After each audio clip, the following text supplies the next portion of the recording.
Okay. I'll stand. Okay.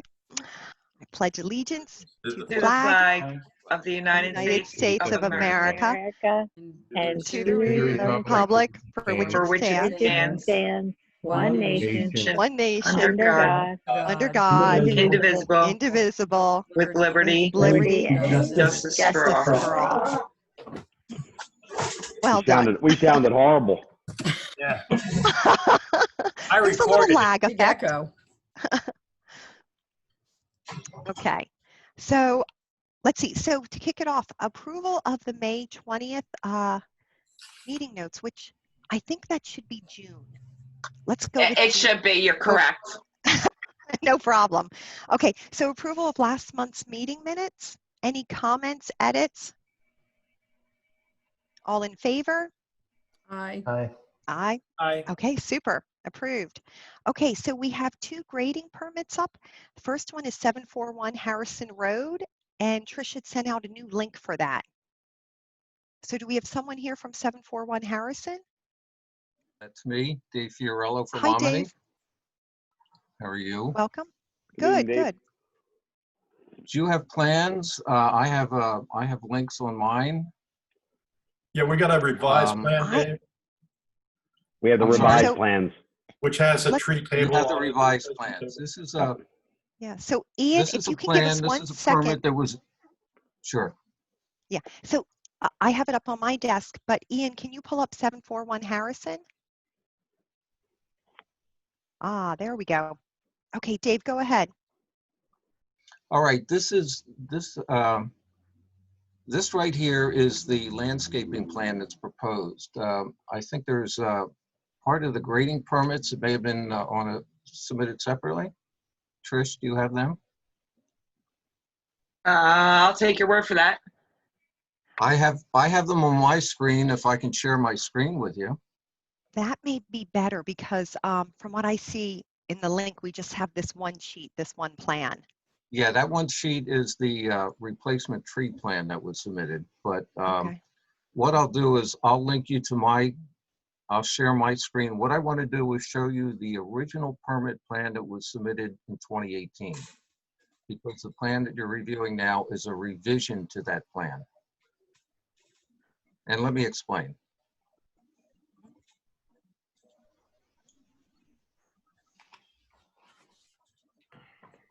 I'm assuming you can see my grading permit plan in front of you.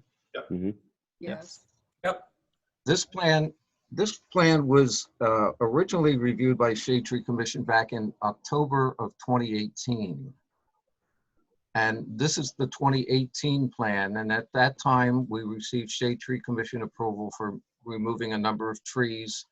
There was a tree that had been removed prior to submittal of the plan. The Shade Tree Commission made us go back and include that as part of the trees removed. And we had submitted a plan for replacement trees for the number of trees that were taken down. You'll notice on this plan on, I guess, the east side of the property, there's a wall along here. What the owners have done since 2018 is made a lot line change with the property next door and acquired a piece of land on this side of the wall. And I will go over to the new plan, the revised plan. So now the lot line is over on this side. So what they did, what that allowed them is to add some additional impervious than what had been done on the previous plan. And that new impervious included the pool, some walkways, minor revision to the driveway. The house was shifted a little bit to the right to make this driveway entrance a little bit bigger. But as a result of that change, and what we're coming in for the grading permit for, is the removal of, I think it was 12 additional trees down in this corner. So with the revised plan, we had submitted as a revision. We were asked to come back to the Shade Tree Commission because we're removing these additional trees. So the plan that you had seen originally was this plan here, which is the compensatory tree plan that was submitted. So the little pink dots here are the trees that were being removed. And we're required, I think, 25 replacement trees. So the plan shows here is the landscape plan for the replacement trees. So I guess we're here in front of you tonight because we're revising the plan to include these improvements in the backyard here and additional grading to create a flatter lawn area. And then because that required the removal of these trees back here, we're providing plantings for new trees. And Dave, I'm So- sorry, I may have missed this. Are the pink squares that you're showing are the new trees? No, I'm sorry. The pink squares are the existing trees that were removed. The large were green removed. circles, Okay. Oh, yes, thank you. that are, again, some of them were removed as part of the original permit. The pink squares down here are additional ones being removed. But we have proposed small, medium canopy trees, evergreen trees, and large canopy trees that are on this landscape plan. So this plan represents the replacement tree count that's required. Hey, Dave, could you review the tree table for the Shade Tree Commission, please? Sure can.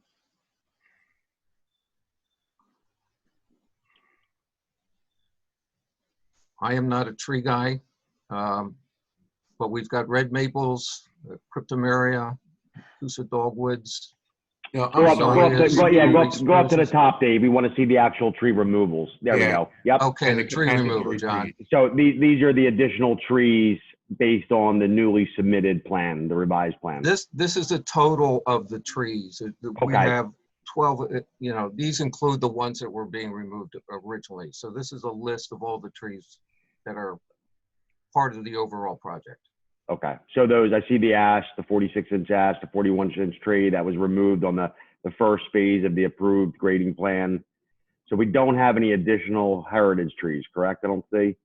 That is correct. All the trees are 12 or 18 inches or less. I've got a list here. They're mostly 8-inch, 12-inch, 14-inch trees. So that's Could the you review the I think tree 18-inch replacement? sumac is probably the largest of the newer ones. Could you review the tree replacement for the commission, Dave? Yes, we did. We have the replacement formula here with the 6 to 18-inch trees, one tree required. We don't have any 19 to 24s, and we have the 141-inch that was being required. So we have a total of 19 trees that are between 6 and 18 inches. We have the one tree that was previously removed, the 41-inch tree. So we have a total number of trees being removed is 20. And then because the large tree required 6, we have a total of 25 replacement trees that are being proposed. And for at Oh, wait a least 4 of minute. them are large canopy. Yes. So Dave, just a quick question, Dave, on the 30-inch DBH or greater, you do have one 41-inch tree that was previously removed. I assume that has not been replaced yet, and you're not calling that a hazard. So why is your 30-inch and DBH greater only one tree to be replaced? It's supposed to be 6. I have Yeah, he's good there the with the replacement replacement. formula, in John, there. is above that. 30-inch and greater, we have 6 replacement trees. Oh, got it. Yeah. Okay, I see that. I Yeah. didn't see that. Okay, I didn't see We that have on my one tree screen. being removed, but we're Got it. replacing it with 6. Got it. I see it now. Yeah, everybody lays out their table a little bit differently, Yep, Dave. So got it it. always takes us a minute to check these Yeah, things. and So this was put together by Hess Landscape Architects, so I'm relying on their plan. okay, so your calculation looks right. The 25 replacement trees, 4 of them being large canopy. Now can you slide down to the trees that you plan to plant? This is a list of the trees. Maybe if I can move this out of the way here, make this a little bit bigger. Dave, could you stop moving your cursor because it keeps on zooming in and out? I'm sorry about that. Thank you. I appreciate that. Okay. So the only 2 major shade trees we're seeing here is going to be the red maple and the shingle oak. I also see a Norway spruce though. That's an evergreen. That's an evergreen tree. Yeah, okay. I was thinking of the Norway maple. Yeah, Yep. okay. Zelkova, I mean, that constitutes a shade, but it's a small, medium-sized tree. Yeah. How So big? then if I'm reading this correctly, you would need one more large deciduous tree. Correct. Because you have the red maple, Dave, one of them, and you have 2 oaks. So you just need one Okay. more. Why don't you substitute, Dave, you could get rid of one of the Coosa dogwoods, which is not a great tree in the urban environment right now. Get rid of one of the Coosas and add another shingle oak, if you could. Add another, John, what was Yeah. that again? Another Shingle shingle oak, oak. okay. Yep. I can do that. So folks, any comments on the tree table? Matt, I'm thinking of you, especially doing your recent tree survey The about list- what's hardy in our area. The replacement list looks good. It's right, you know, it agrees with what we recommend. Everything looks in order to me. And just Okay, to great. confirm, those 2 ash trees that were 30-inch DVH and larger, those were in decay or decline? I think Zach, I remember we from- don't have the applicant compensate for ash trees. They are off the list. Oh, There's gotcha. no compensation. Yep. Gotcha. So several years ago, the ordinance was passed that a resident or landowner can remove ash trees without a permit, regardless of DBH and quantity, so long as they're ash trees. Great. Okay. Good to know. Except for when the tree guys try to tell me it's an ash tree or it's an oak tree. That's true. But we don't have to watch worry out for about that. that with Dave. Dave's about as honest as can be, so we're good there. Good. Okay. Shade tree fencing was up on the site. It's also sir. on page 3 of the original plans, the first set of plans we got. And it's exactly where it should be. Okay. And super, that was going to be one of my next questions, Matt. And then just regarding the egress pattern to get back there, and I guess Well, one thing to Plant the consider trees? is that the house is already under construction. The house is, I'm not sure the state of the house. I know the stormwater system was being installed the other day. So a lot of the work has already been done. A lot of the grading work has been done. So I think it's, you know, just a matter of getting back in there to do the tree plantings now. okay. Okay, then no concerns there regarding protecting or the roots of existing trees. Okay. We do have tree protection fence, and if I can go to the correct page, we have basically tree protection fence, if I can highlight it all around the back along the trees along here. And that is pretty much what had been originally proposed as part of the work, except for the area back in the corner. So this is my understanding, this has all been fixed. Yeah, and Matt said he looked at it firsthand, so Fencing is I think you're in good shape. Yeah, okay. So folks, any questions for Dave? I would also suggest, John made a good point to make one of the dogwoods a shingle oak to get to the 4 canopy trees. I would also just make a recommendation. They don't obviously have to do it, but the other 5 Coosas, you could maybe want to try to put something else in there, get a little more variety. Or Cornus Florida might be better. I'm seeing a lot of Cornus, the Coosas dying around here. So Do you have a suggestion? Yeah, just go I with the can Dave. pass Just have Mr. Hess substituted out for the Rutgers pink stellar dogwood, which does very well here. Say that again, John. Rutgers, as in the university, pink stellar, as in Steve Norsini's engineering. Dogwood. Dogwood. Very good. I'll pass that recommendation on. Okay. Super. Any other questions or comments? Okay. All in favor of approval? Aye. Great job, Dave. Great. Thank you, Thank you, Dave. guys. Good luck with the Appreciate it. project. Hey, Dave, could, Uh, just so we're all on the same page, could you please submit the 5 new sets, not just one sheet of to show everything we talked about tonight? So a revised shade tree sheet along with all the other items. Yeah, we've addressed all the other engineering comments, Steve, so we have them ready, and I'll talk to Hess about getting a revised landscape plan, and we'll submit everything as a package. Perfect. Thank you. Thanks, Dave. All right. Okay, super. Thank you. Dave. All Okay, right. next- Thank you all. See you guys. Thank you. Bye-bye. Next up is 109 Brook Farm Road. Nick? You're Is that on you? mute. Okay, now I'm good. Okay.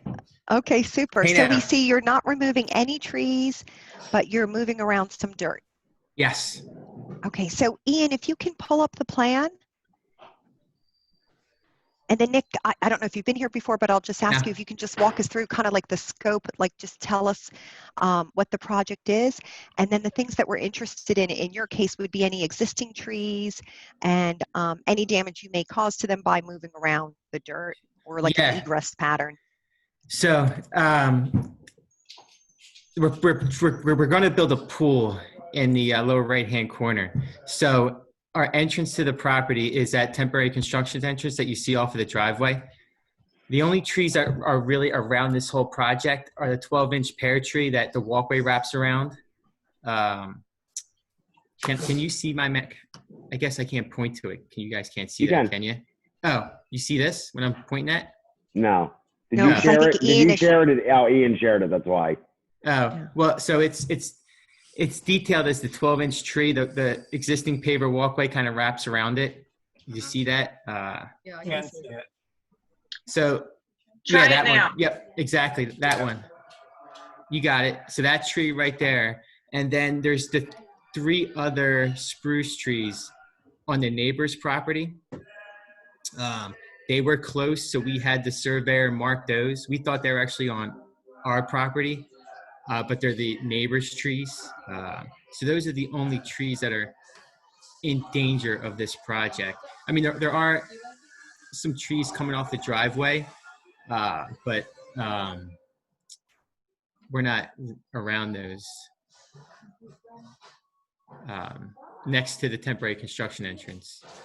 But those are the only real trees on the property that are involved in this project. Okay.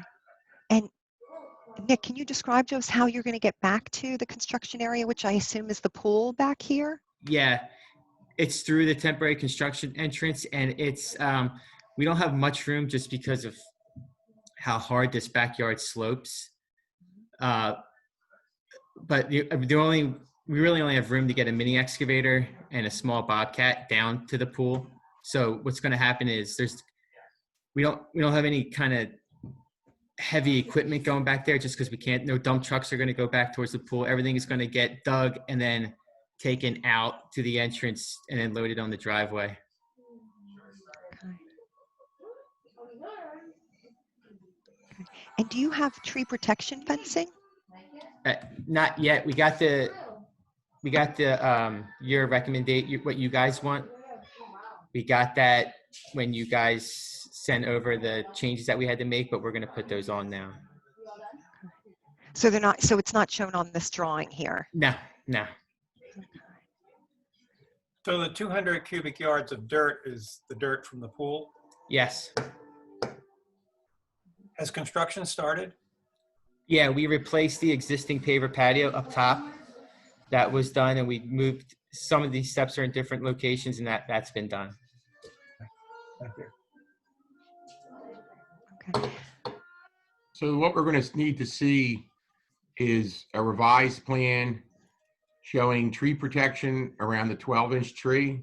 Mhm. Yep. Protection, you can't go off the property line, but you can put tree protection along your property line. You take to address the 10-inch pine, 10-inch pine, and 8-inch pine, or they're all 10. Yeah, There's all 3 10. 10-inch pines. Yeah. And you should also show, for our inspector's sake, your access to the pool area. So we're all on the same page in that regard. Show access to the project, like that temporary construction entrance. You need to see more detail than that. No, just like put an arrow, it shows where you're going. Oh, I got you. Like the path we're taking. Right, that shows you Okay. are going to be, you're going to put the symbol around the 12-inch tree for tree protection, as well as the 3 pines on your neighbor's property. And you're going to have to be really careful on your property line there, because the grading goes almost to the property line where those pine trees are. But you need to show that protection there, so our inspector will make sure that that's up, and that the tree protection is supposed to come out to the drip line of the tree. Yeah. Mm-hmm. So you're going to have to put that around that 12-inch tree, no matter where that is, and make sure your skid steer and mini excavator travel around that. Yep. Okay. I understand. Okay. So folks, are we willing to approve this with the amendments that Steve just noted? Basically detailing out the egress pattern and showing the tree protection fence around the 3 10-inch pines and the 1 12-inch pear. I'm good with Motion that. to approve with that comment? I'm fine with that. Yeah, that's great. Okay. All in favor? Right. Aye. Okay. Awesome. Look. Nick, you're good to go. Good. Have fun with Fantastic. that pool. We'll invite you Okay. over to the pool party. All right. Sounds great. Thank you. I see you guys. Okay, Yeah. see ya. Okay, so folks, next up, Steve had asked if on new business we could prioritize Fenimore Woods Park. Because Steve, I believe you have a consultant here that wants to run through that project with us. We do. Thank you, Madam Chair. So I'll just give a brief, TJ, you can turn your camera on. So we have TJ McIntyre here from Gilmore and Associates. I'm sorry, he's not from Gilmore and Associates, but Gilmore and Associates has been working very closely with Tammy Cohen probably for 1.5 years to 2 years on this park. I just want to say that Tammy has done an enormous amount of work on this. She puts her heart and soul into everything she does. So what you're going to see, you're going to see the tree plans, but also you'll see the amenities, and it's fantastic for what's planned for Fenimore Woods Park. And I don't know if you've been there recently, so I've been going there most of my life. It's due, long overdue for a remake, and that's what you're going to see. So TJ has a little slideshow for us that he's going to step through. He's going to answer questions. We're going to talk about the trees to be removed, the trees to be replanted, and I can chime in if we need any help. TJ, would you rather share your screen, because we only have your slideshow as a PDF, so that the PowerPoint's a little more presentable? Yeah, that's fine. So Ian, if you could let TJ share, please.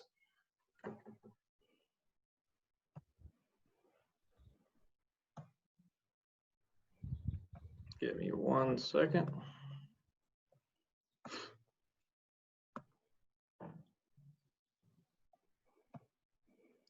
Okay. The suspense. Okay, can everybody see that? Ah, Awesome. yes, very pretty.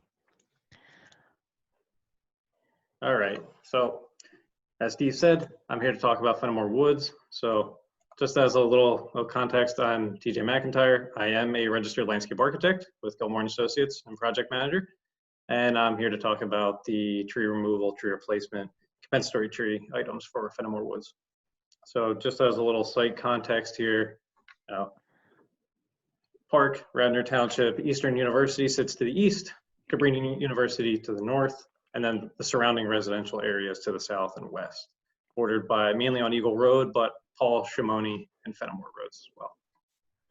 So from here, just really want to kind of move through into the construction document set where we are with working with Tammy and Steve, and start with the tree removal and preservation plan. So this is our tree removal and preservation plan currently as it stands with the current design. Any of these little dark X's that you can see are trees that are to be removed for this design. And then obviously the grayed out are the trees that are to remain with the current design that still work with the grading and everything else that's coming along with the project itself. So this is the compensatory tree chart that we put together in conjunction with John Hosbeck that basically shows the amount of trees that we would need to remove from this site in order A, to grade it, B, to meet DEP stormwater regulations, and C, for the overall design for it to just actually work. So we have 91 trees that are in the 6 to 18 diameter breast height. 17 are marked as decline or risk. 47 in the 19 to 29, 9 are at risk, and then 5 that are over 30 inch. So obviously this equates to quite a lot of trees. So it equates to 218 at 2 to 2.5 inch caliber. This is the proposed plan for Fenimore Woods as it stands right now. Any of the blue trees that you see on here are the proposed trees, and any of the red are the proposed shrubs for this plan. So we're currently planning on adding 80 canopy trees and 44 understory trees to this in this current design. The main areas that are being removed, as you can see, we'll go back to this tree removal plan. The main areas that are being removed, I don't know if you guys can see my cursor at all. Yes, we can. Okay, in this main area around the existing pavilion, and then this area down here off the parking lot. And the reason those two areas are being removed is A, for ADA accessibility down to the pond. So we have to clear a wide enough area to grade an accessible pathway down to the pond. And then the pavilion area in order to grade a flat level area into the site for a playground that meets ADA code, as well as try and get the rest of the site to meet ADA compliance. This is an enlargement of the two areas, or the three main areas. The main one being the one on the right. So this is the pavilion area that's replacing the existing pavilion, as well as the playground that is bridged over a proposed dry stream, which is where my cursor is right now, that ends into a quite massive rain garden that we're using to meet a lot of our stormwater regulations, as well as two other rain gardens on site. So this would be in the northeast section of the site, which would be right here. And this is these are two small infiltration areas just south of the parking lot. So these two areas are mainly managing the parking lot, and this is basically handling the rest of the site from a stormwater standpoint for DEP. TJ, could you please go back to that other page that shows the whole park? Yeah, sure. So this one. what I just want to point out to the Shade Tree Commission, if you're not familiar with this park, to show you the scope and the magnitude of the work here. So looking in the upper right-hand corner, you see a parking lot. That's all new. Currently, what's there Correct. is an old stable house, which is to say it's in decline would be rather kind. So what is proposed is we will now have proper access and egress from Eagle Road, along with associated parking. Also, if you go down to the other entrance off of Paul Road, you'll see that there's a cul-de-sac, if you will, with parking. This is for folks because a lot of folks like to park there and head down to the pond.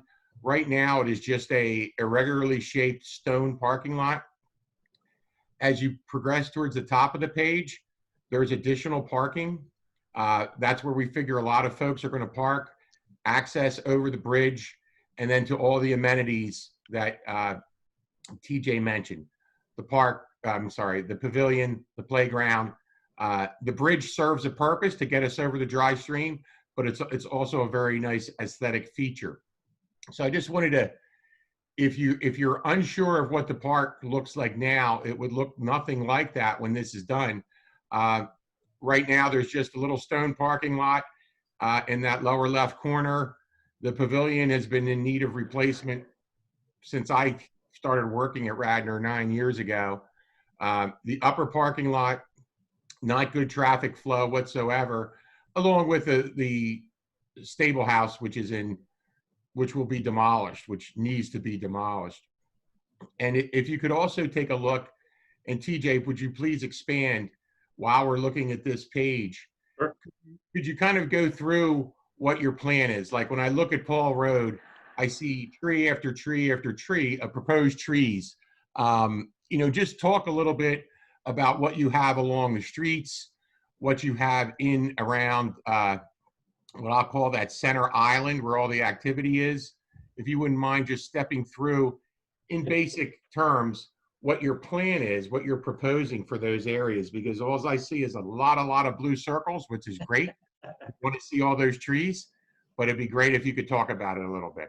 Sure. So the whole point of, obviously, we don't, with removing the amount of trees we have to in order to meet the grade and stormwater for the site, we do want to keep the diversity of all the species here. So there is, and we can go straight down through these, there is quite a diversity in the species that we're proposing to plant here.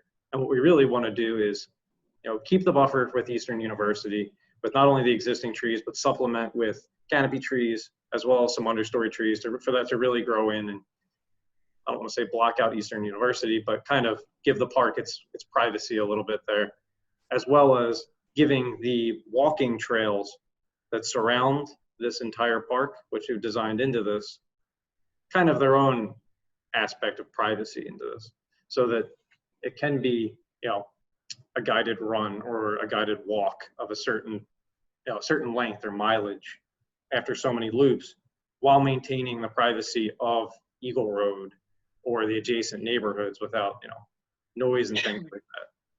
Especially with pavilion rentals, the playground. There are other proposed items in here, such as fire feature and cornhole, things like that. So there are seating areas. There are a lot of gathering areas on this site. So we do want to completely reforest it, but we also want to be mindful of the adjacent neighborhoods too. So this Poplar Avenue down at the bottom, is that a new road going behind the properties there? That is, I'm not sure, that's from the existing survey. That is not that should not be on there. That's that's not part of the plan whatsoever. No, it's not. And you're going to keep the mulch pit over there on the lower left-hand corner? Correct. Okay. And TJ, can you go back to the trees that are being removed? Just Sure. First the table. Nope.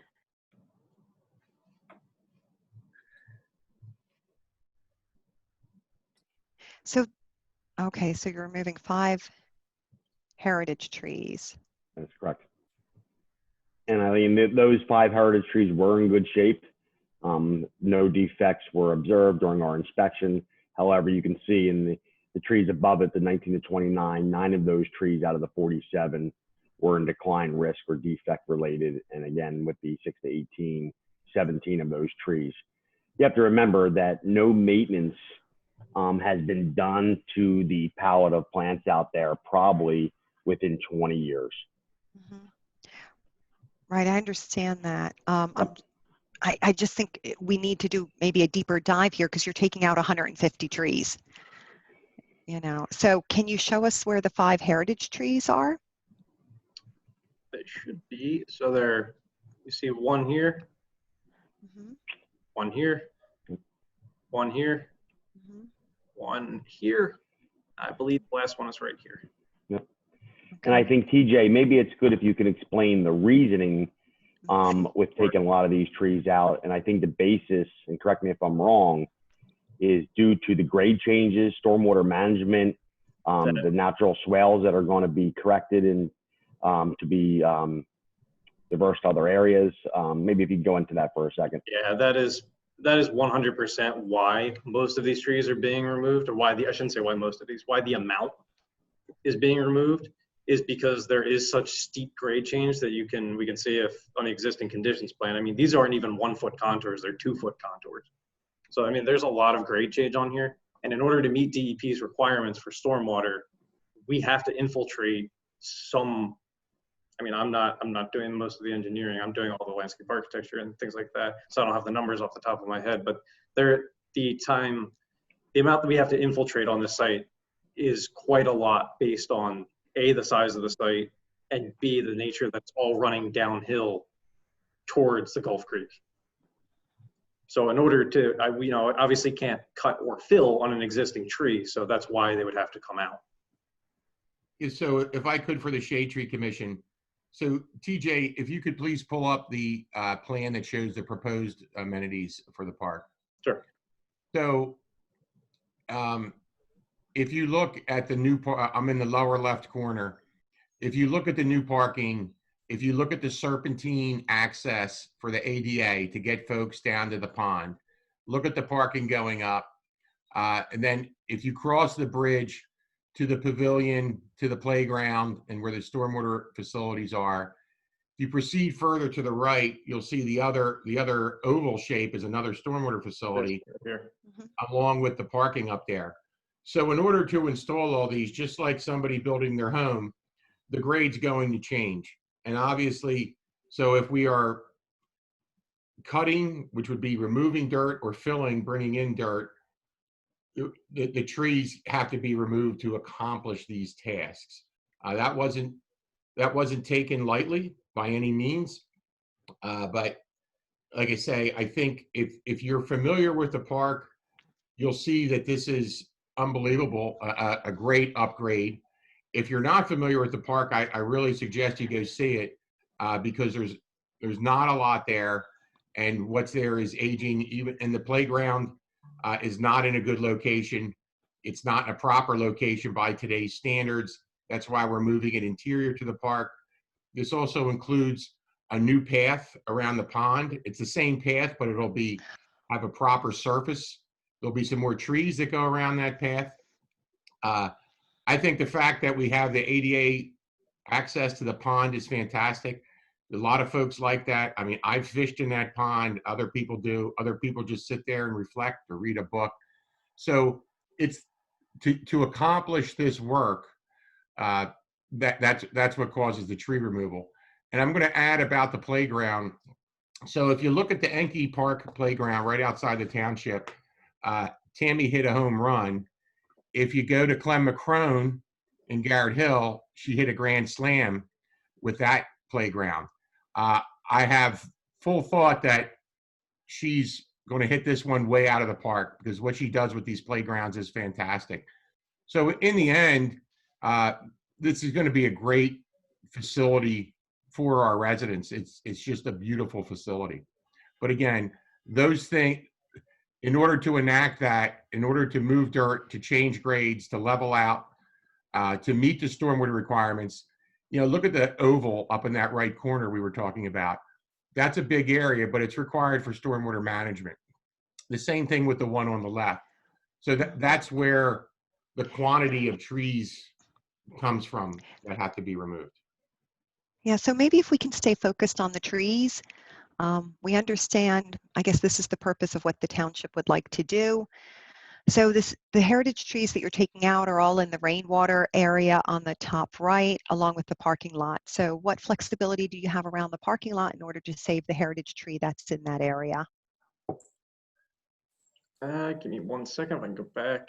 It's actually, right now, the pathway that is down here, so this oval is sized according to stormwater regulations. So that really cannot shrink.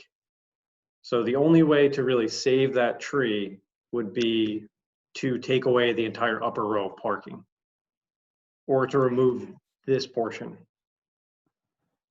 of the parking.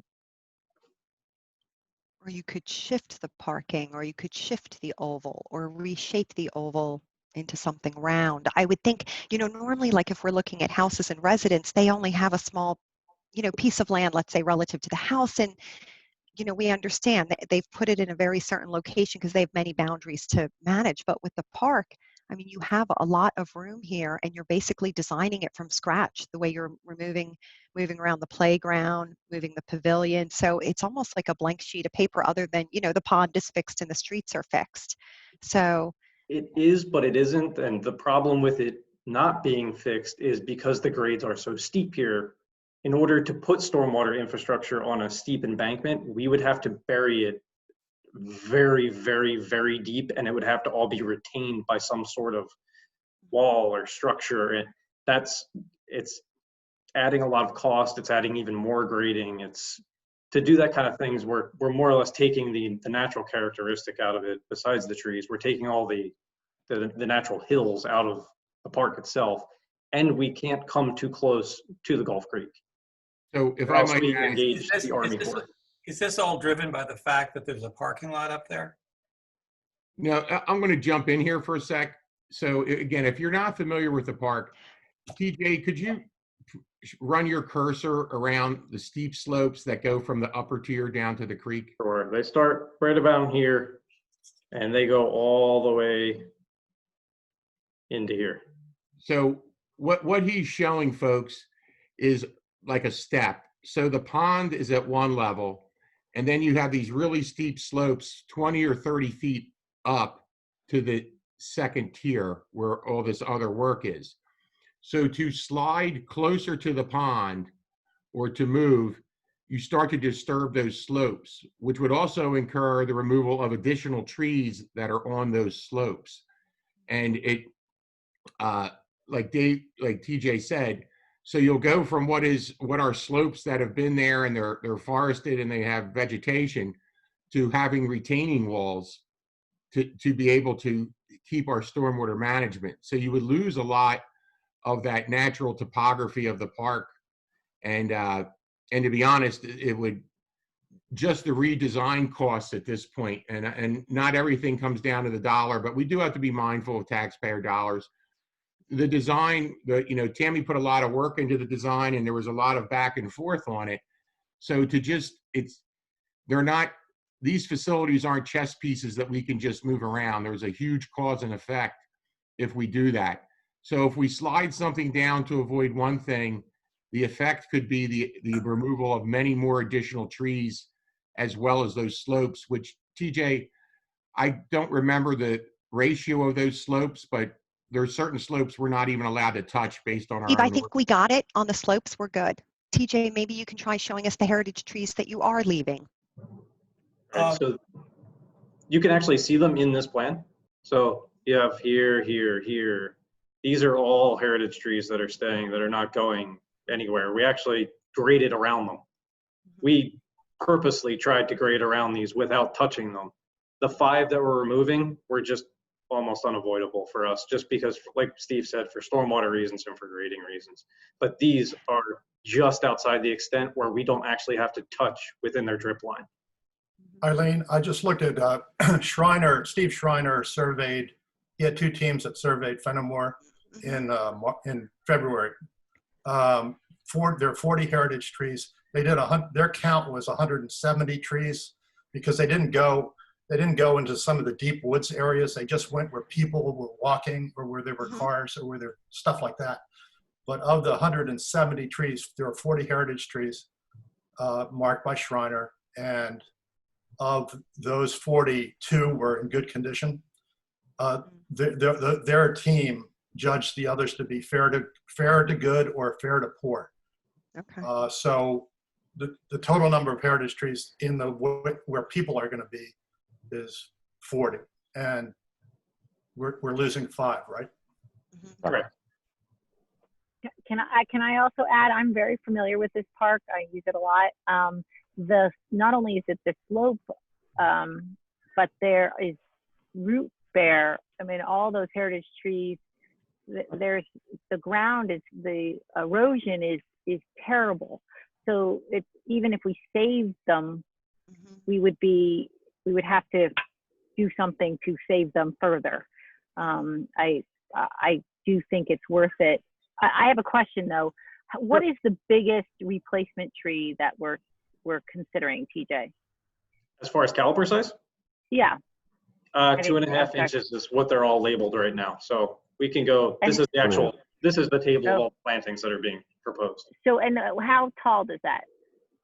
At 14 to 16 foot. Yeah, 14 usually. Okay. Or, So that's or a- 6 that's a to pretty- 10, because that's what we plant in our fall planting is 2 to Yep. 2.5 Okay. inch. So just like our fall trees. So fairly sizable off the bat, off Correct. the, right? So Correct. okay. I'm good with that because I think that's going to really fill in and really make that park nice. What's the what are you trying? What's the point of renovating the park? Just new playgrounds, or Is that why is all this work being done? aimed What's the at purpose? me or Steve? For anybody, I'm not familiar Maybe with. Claire, you're with I parks? actually can speak to it. Is that Yeah. it's dangerous. It is dangerous. The elevations and the roots, the bare roots and the erosion and the playground equipment is probably one of the oldest in the township. It's not, and where the playground is now is not in it, as Steve mentioned, is not in a desirable area. It's just, this is the park that needs the most, and that that stable building is complete, not to mention an eyesore, but it is dangerous. Gotcha. Why wouldn't you there's a big parking lot there now, so you're moving that to shift it up towards Eagle Road, and I guess that's why you have to put in the stormwater? It's not, I mean, it's yes and no.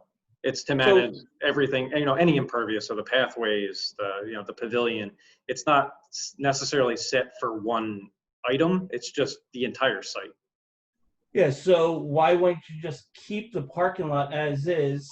Because it's up in the top area, it's just not running parallel with Eagle. It wouldn't meet code. What code? It's there. It's not fully asphalt. It's not curbed. It currently runs off directly into the Gulf Street. And it's not but managed. it's there now, so it's not. Yeah. Nobody's getting in trouble for it. Once we touch it, Jane, once we touch it, we touch these things. So those entrances and exits that TJ have are now, they're PennDOT approved from an HOP.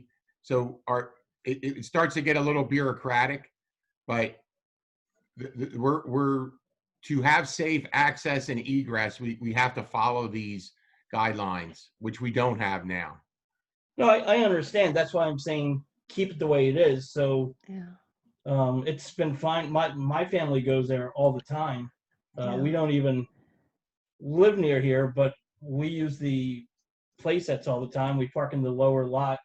We've never had a problem. Just another thing is, if you were doing all this, could the stormwater go down towards the corner where it seems to be lower there? Talking about down here? No, up by the corner of, what is it, Paul and Eagle Road, I guess? Over here? Yeah, right. There's a big space. There's no trees there. Because it's all actually going downhill towards the creek, we would have to pipe very, very deep to get something down that far. Not only that, there's an existing pipe that comes from Cabrini College right here. See no trees here. We would have to go very deep again to get under it. Well, the grade is going down towards it. Where are you collecting the water from? It's all coming from, this is the high point up here, and it's all coming this way. It looks like the slope on Eagle Road is going down. I can't see any contour lines on the design, but. So there's a high point right here in Eagle Road, and it goes this way and then back this way. Right, and then it continues down to the corner there, right? Well, it does. It goes this way. It basically swales itself. Right, back so all you're the way down. Yeah, so where the rain garden's at now, where all the heritage trees, it's not even in that path. So you just have to maybe take one tree, it looks like out here, right at the corner. You have a huge spot. You could put it without touching the trees. We Just cannot open put it. land, and it'll be then almost underneath your parking lot. There If you is build the new parking lot. Like I said, there's existing infrastructure currently there. We can't put it on top of or underneath existing infrastructure. It's There's one. So a one stormwater line? basin under here. There's an underground I'm sorry. stormwater basin here. stormwater basin there already? No, proposed. There's so much stormwater that needs to be done on this site because it's large enough and downhill with the disturbance that we're making, that there are actually 4 different stormwater infrastructure pieces to this project. And where are they located? You have the rain garden up top. Right. This is a rain garden with this. This is all a rain garden. And then this is an underground basin. And they all have to meet water quality before connecting back into the system, or else they don't meet DEP. Okay. So there's no just trying to keep that parking lot, which seems to be the really big piece that you have to do the stormwater for, and make that basin down below at the turnaround a little bit bigger. The other, let's go back to this. The other reason we're moving, we're redoing the parking lot here is because this is the existing entrance, right, to the parking lot? Yep. That is this entrance, so which means the parking lot is right here. It's in the middle of the park. Because the stable is over here, so we would have to completely, more or less, rearrange the pavilion and all these areas and connect back in, which means that the existing grades of the parking lot, and now in order to meet ADA, there would have to be a series of ramps to come back and forth down to get to the pavilion. Or you could go along Eagle Road. It would just have to meet, accessibility for routes and things like that. So yeah, of course. Yeah. I'm just trying to save some trees. That's all. I'm not trying to be a pain, but yeah. And I'm there just seems to be ways to get around it. If I understand it messes up the design, but that's a lot of trees to be taken out that are. I mean, I understand some of them probably aren't the best, but it's a really nice park, and we don't have many more parks where in this many trees. I remember Clement Crone, I grew up right by there, and I mean, it totally changed it when all those big trees were gone. So, right. Just a thought. Yeah. Yeah. Yeah, because you're taking out 150 trees, and from what Matt said, what Schreiner surveyed, which is predominantly in the walking area, are 170 trees. So I realize it's not an exact ratio because there's a lot of trees that Schreiner didn't survey, but that's still a pretty large amount. So I think what we're trying to do is focus. We're trying to focus on the heritage trees, at least those which have the biggest value, and So therefore I do have some notes, Eileen. There's approximately 237 trees in the woodlands, and that's smaller trees all the way up to large, mature heritage trees. So then you're taking out over half of the trees in that park, which is a lot. So I think that's where you hear us asking questions more so about the heritage trees rather than trying to pick apart, let's say, the list of 150. And I would assume when you did the design, you probably had a lot of different options. This probably wasn't the only way to go, I assume. We did not have a lot of options. The problem with the site, I think as said before, is that in order to meet ADA guidelines, you have to grade this out very, very far.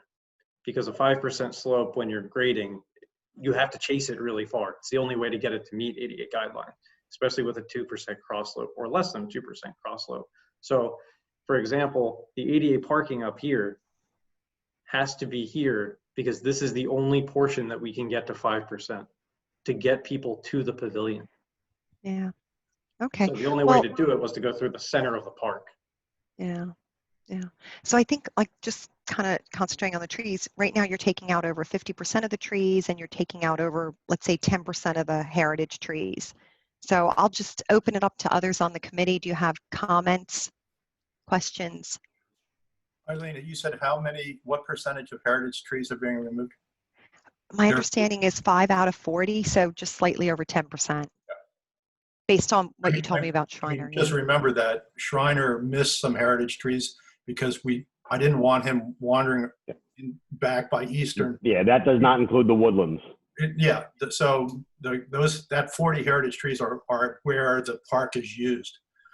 I will also say that, and this is anecdotal because we haven't done the analysis, so you'll have to bear with me on that one. But of all the parks that Steve Schreiner's crews did, this was the park that they both thought was the trees were in the worst condition in this park. So if you remember, Matt, this is where the tree fell and hit the existing tot lot probably around 2017, which prompted the removal of, I think, 5 or 6 other trees that were about to fall, and they ran along the road there, real close proximity to the tot lot. Yeah, I mean, I agree, John. I mean, when you look at the standing trees, they're all full of dead limbs, and it's when you look up into the canopy, it's pretty severe. Okay, that's helpful. I mean, Matt, this is Jenny. I would second that just from a, just as a observation. That park looks tired and old and dreary to me because of those trees with, like you say, all the debris and vines and whatever up in the canopy and the old tired looking trees. It's not a welcoming place, and I welcome this design. I'm understanding all the engineering and infrastructure constraints that they're trying to work with. It's like threading a needle here. And I applaud the effort that they've made, and the fact that they're having to take down a lot of trees is unfortunate. But if we want to improve the park, it would seem to me that we don't have a whole lot of choice because of all the ADA restrictions, the stormwater regulations. There's just a lot of regulations you're trying to meet here. And in some regards, I think taking away some of these trees, it's a very shady, dreary looking place. I think I welcome again some of the sunshine that's being brought into this design. So that's just a sort of, observation from a, layman's perspective on my. No, but Eileen is correct. She wants to see the options, which is very good questions. Was there other options in place to move things around? And obviously TJ did a great job explaining the stormwater management, which is obviously the culprit here for the excessive tree removal. It 100% is. It's mainly ADA and stormwater are the reasons why trees, the extent of the trees are being removed here. I would like to echo Jenny. I go through that park for the last 20 years running, and it is very tired, unattractive. So I kind of applaud the work that's been done. I think it would be a great improvement to the place. Okay, so Seth, any thoughts? I kind of echo Ginny's comments. Well said. My sister and brother-in-law actually live their back of their property butts up to the pond, so we're there on occasion, and we see the park, and just breathing some new light and fresh air into it, I think will be a good welcoming addition. And knowing that replacement trees are going in. We are removing some diseased and hazardous trees, which is, good for all of the surrounding trees and environment. Getting some shrubbery in there, just sprucing it up. So, I'm grateful to see this going in. Okay, so I think we've heard from everybody. So I'm hearing basically that there's a consensus to go ahead and remove the 150 trees, including the 5 heritages, with the replacements as shown.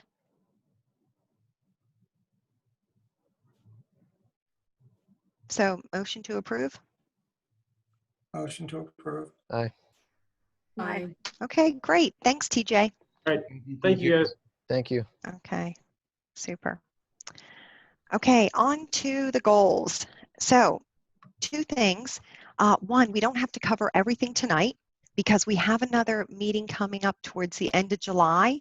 So we can, in which we shouldn't have any resident plans to cover. It should be just us and the topics we have. So let me just do a quick time check. So it's about 7:30. Eileen, is that going to be an on-site or a Zoom? Yes, I can hear you. Go ahead. It's going to be a Zoom. Okay. Sorry, Eileen. Yes. Before we start the goals, Yeah. There is a discussion that we need for 857 Milmar. Steve, do you want to take this or you want me to take this?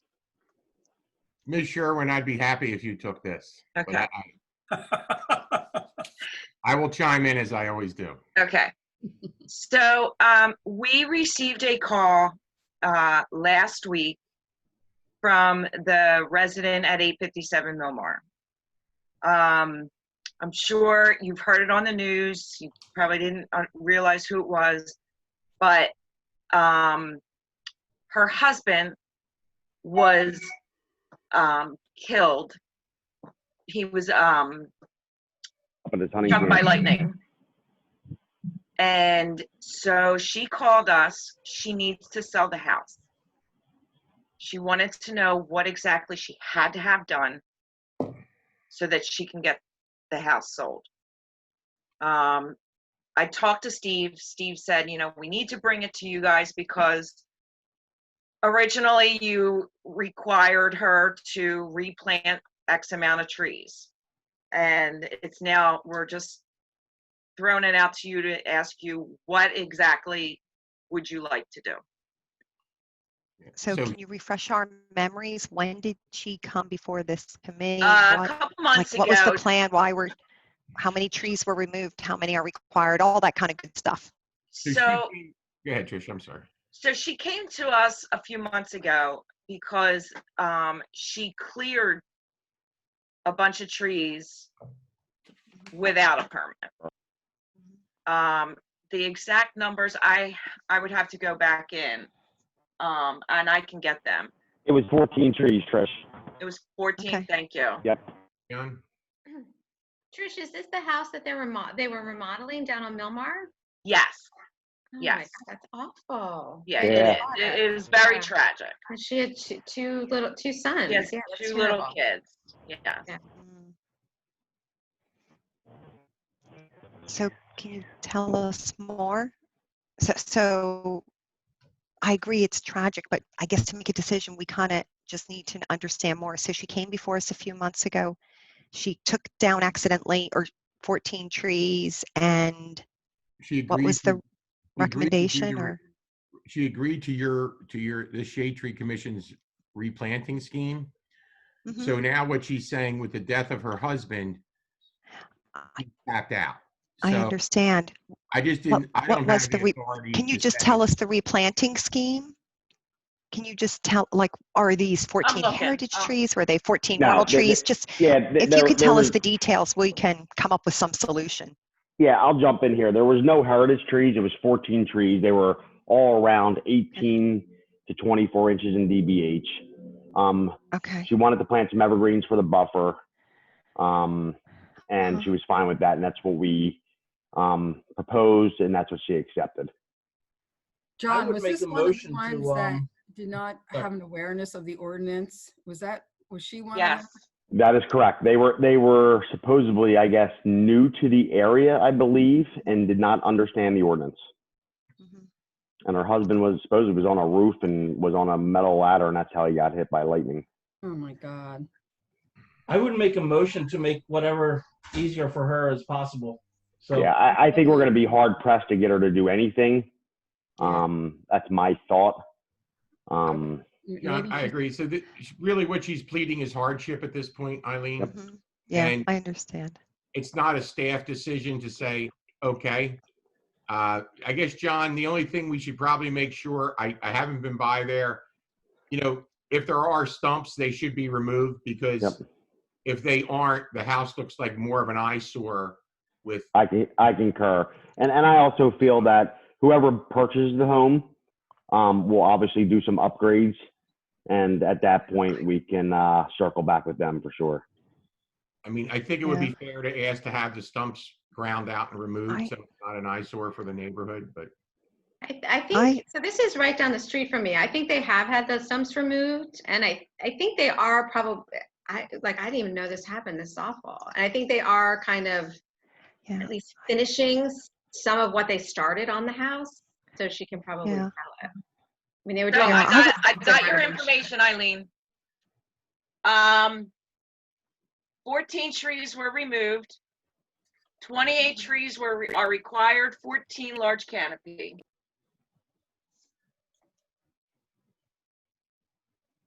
So, I mean, if we want to, we could just consider this hardship, give the resident forgiveness.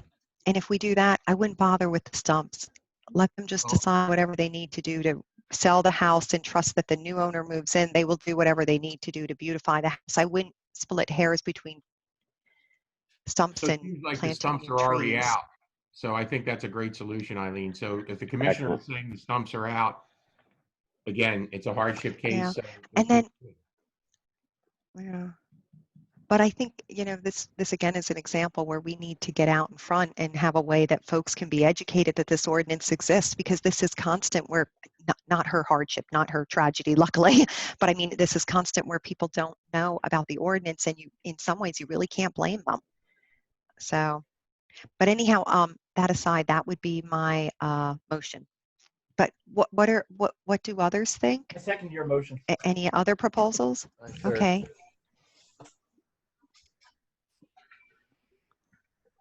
Anybody else? I support that. Okay, motion to approve? All right, thank you. Aye. We'll let her know. Okay, Thanks, guys. super. Okay, is there anything else we need to cover before we move on to, you know, the normal agenda, just going through it in order? Is there anything hot, I should say, under number 9, new business? yes, Commissioner. Yes, Madam Chair, there is. Yeah, go ahead. You know, I always come up with something hot. So we do have item F, Odoricio Park, which I would really request we get to address, as well as the South Wayne Municipal Lot's been on for about 3 agendas. I'd really like to get the Shade Tree Commission's input on that. I think Odoricio Park rises to the top, and then perhaps, if it pleases this board, we could look at the South Wayne lot. Okay, great. Let's do the park. Mr. Hospak, would you like to lead us through that? Absolutely. So Mr. Rossini, myself, and Mr. McNellis met about 2 weeks ago, and actually ran into Mr. Golis, who was there with his wife walking out in the park. There is a large stand of Fraxinus, which are the ash species, that are about 90% dead. The only thing alive are some epicormic shoots, sucker growth that's coming out of the trunk. These trees pose a major risk. The entire tops are dead. Large leaves are breaking out. At that point, we decided that I think there's a total of 15 total ash trees that need to be removed. And Matt, did we also see one sassafras over near you that needs to come out as well? No, John, there's 2 other ashes that Pico has taped and sprayed. Oh, yes, that's correct. Yeah, they're the 2 ashes that Pico are going to take down because they're over their primaries. Yep. So these are all ash trees, and Yep. I will be, in the next week or so, putting together a planting plan to mitigate these areas, which will include large canopy trees, some whips, and also some evergreens to help with some buffering. So we will most certainly exceed the requirements, just because the park does need some additional trees. John, did you present that at the August Shade Tree Committee meeting? It will indeed, yes. Yeah, so my proposal here would be we just postpone this topic until we can see a complete plan. X amount of trees going out, X amount going in, because then it would be the same way that we do residents and businesses. And you know, assuming we're not holding you up. Well, the only thing, Eileen, is these trees are risk related right now. So we are looking to have these trees removed before we have an accident, which we just had. I mean, we had a large lead fall out. We don't want to have that happen again. But maybe I'm missing something. If they're hazardous trees, then you don't need to ask us for approval. You would just fill out a hazardous tree report, and Steve McNeilis, I assume, would remove them. Is there something different here? We're just bringing this in front of you. That is our objective tonight. And how many hazardous trees are you removing total? 15. Okay, so what this would be my suggestion is that we take 9F and just move it under hazardous trees, line number 10 there, and note that it's 15, not 11, and then just detail out what the sizes are. That's correct. Right. And So we're just think- trying to make sure that the Shade Tree Commission is engaged in all the things that are occurring. That's the reason for this, and we want your input on John's plan. Similarly, I'm sorry, go ahead.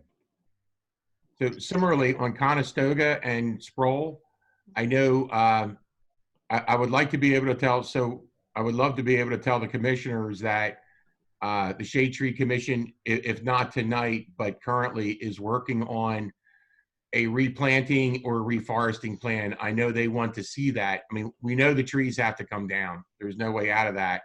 But we would like to be able to have Shade Tree come up with some type of what you feel would be a good reforestation plan or replanting, whatever you wish. So if you can't get to it tonight, if we could have it on the August agenda so that the board knows that it is before you. So my thought is, Eileen, and you tell me if this is okay, I would like the total Shade Tree Commission to opine on the replanting of 320 and Conestoga Road. Maybe a couple of us meet out there and talk about a schematic, and then I can actually put together the contents that can be submitted in the August meeting.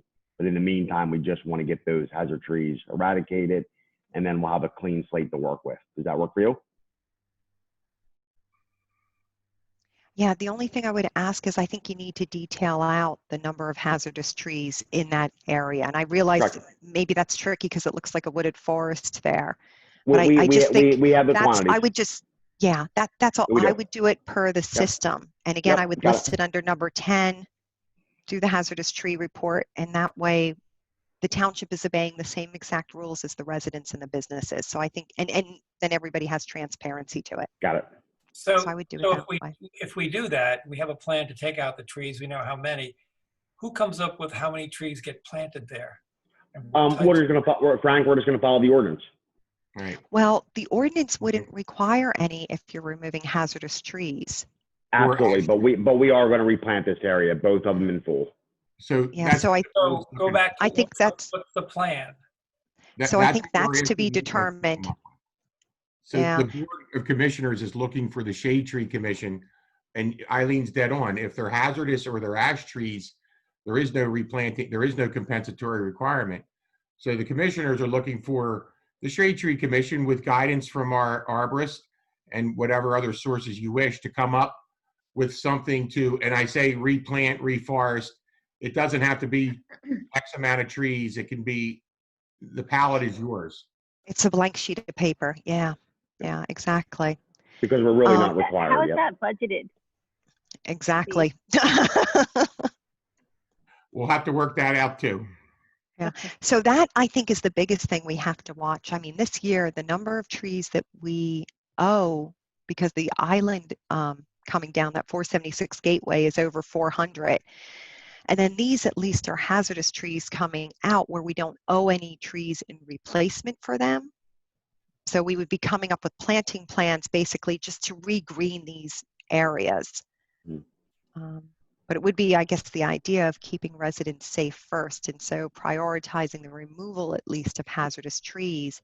And then Matt's got a bolus of hazardous trees from his tree survey that we would like to give to Steve McNeilis, so he could look to remove those as well. I'm a little bit confused here. If we clear cut this section by Sproul and Conestoga, the property is owned by the township. Who comes up with how many trees are going to be planted and propose that to the Shade Tree Commission? So Frank, the trees, first of all, are hazardous. So by the ordinance, we are not required to plant anything as a township. However, we need to reforest this area. It's a woodland lot, provides a lot of benefits, obviously.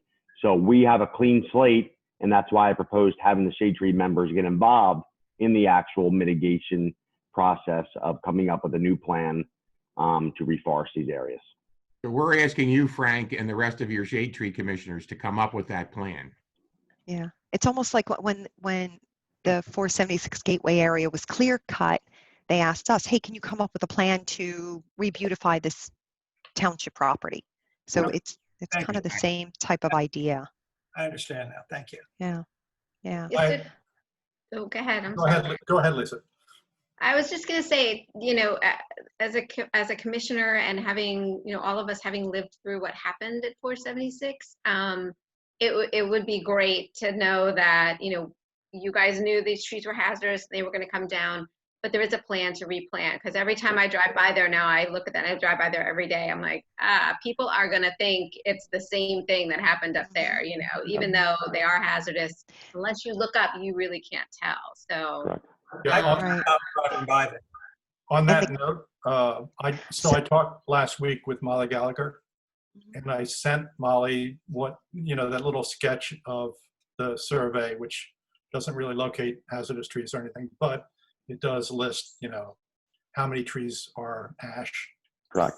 She reached out to me as well. Yep. So she's working something up that I guess we're all going to review, or someone's going to review, that would go out to inform the residents of Radnor what's going on when they see something like this happen, so that they don't automatically think, oh, here it goes again, you know, the gateway.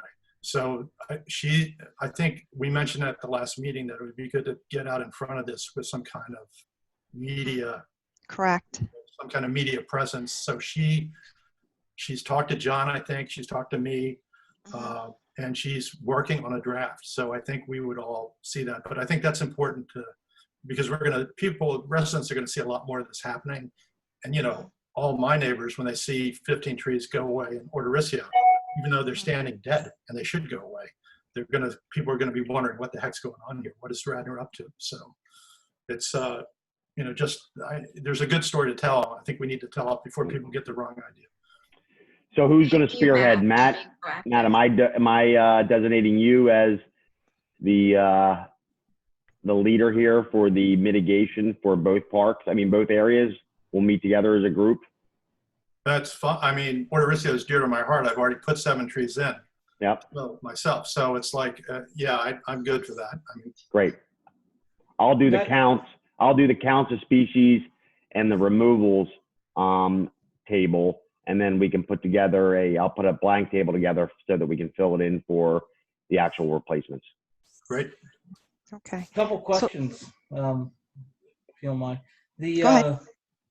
Is there other trees other than ash? I mean, it's a wooded area. So according to Steve McNellis, they're just cutting the ash trees down. Yep. And they're not clearing it. That's correct.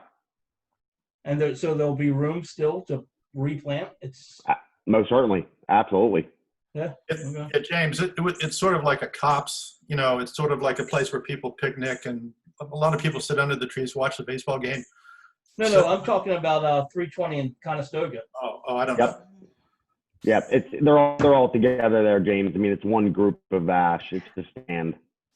Yeah. What's hard though is like when I driven by there and looked at it, it looks green. So as a resident, you'd be pretty alarmed seeing this area being clear cut. Yeah, you're seeing you're seeing all the invasive vines and understory that looks green at eye level for sure. But if you look up 12 feet up to 30 feet, you'll see, you know, the imminent danger. So it is a clear cut. Are you clearing everything? What's the plan? There's 25 ash trees being removed within that section. There's a bunch of other, you know, naturalized trees such as some pin cherry and some sassafras and small red oak, and I think there is some silver maple. But there's one concentration of a stand right in the center of all ash. So that's what's being condemned. So there'll be plenty of room for mitigation. That's correct. Just the ash. We're not clear cutting the property. We are only removing 25 hazard ash trees. Yeah. That's it. Not anymore. Is it worth it to replant? I mean, nobody takes care of that. Nobody takes care of it. Aren't they going to be covered in a couple of weeks, a couple of months, years? Well, James, you know, if you think about our past 12 meetings, our biggest goal is to recapture our canopy. Those ash trees provided serious canopy prior to 2015. So we really need to recapture that. Just because they died because of hazard condition or the emerald ash borer condition, I think we owe it to the township to mitigate that area. No, I understand that, but without proper maintenance, I mean, if you look, it's all vines. Like we're gonna plant it. so that there's low maintenance. We're going to install some tree protection, and there might have to be some, mechanical cutting every once in a while, but we need to recapture the canopy there for sure. James, you bring up something that Eileen's brought up, which is maintenance. I mean, Eileen's hit this topic several times. So that's an issue for the township and for us to address in general. The maintenance of the trees in the right of way, maintenance of our own facilities, maintenance of open space. Huge topic. I mean, Eileen did some really great presentations at budget time, which touched on this stuff. So it's what you mentioned at 320 in Conestoga is the tip of the iceberg. So we have some real work to do in that regard.